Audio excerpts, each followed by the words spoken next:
আজকে হবে আমাদের বাড়ির ভিট পুজো। সো হ্যালো এভরিওয়ান, আমার মিনি ব্লগের ডে 3-তে তোমাদের সবাইকে ওয়েলকাম। আজকে সকালে ব্রেকফাস্টে মা বানিয়েছিল রুটি আর আলু ভাজা, যেটা খেতে আমার খুবই ভালো লাগে। তাই আজকে সকাল সকাল আমি ব্রেকফাস্টটাও করে নিয়েছি। তারপর রান্নাঘরে গিয়ে দেখি মা দুপুরের রান্নার প্রিপারেশন নিচ্ছে। তো রান্নাঘরে তো এসে দেখছি মার এখানে অর্ধেক কাজ হয়েই গেছে প্রায়।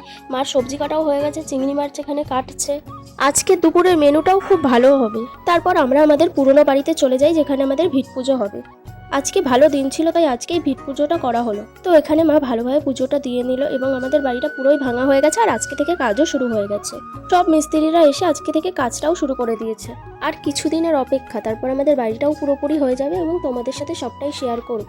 আমি কিন্তু এখানে অনেকক্ষণ ধরেই দাঁড়িয়ে দাঁড়িয়ে কাজগুলো দেখছিলাম। তো নিজের বাড়ির কাজ কারি না দেখতে ভালো লাগে। তোমাদের যদি আমার এই বাড়ি তৈরির জার্নিটা ভালো লাগে, তাহলে তোমরা অবশ্যই আমার পাশে থেকে সাবস্ক্রাইব করবে। আমি তোমাদের সাথে পুরোটাই শেয়ার করবো।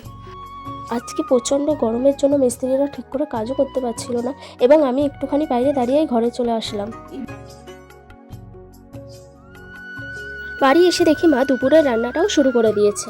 আজকে দুপুরের মেনুতে আছে ভেন্ডি চিংড়ি মাছ দিয়ে তরকারি এবং পুঁইশাকের ঘ্যাট।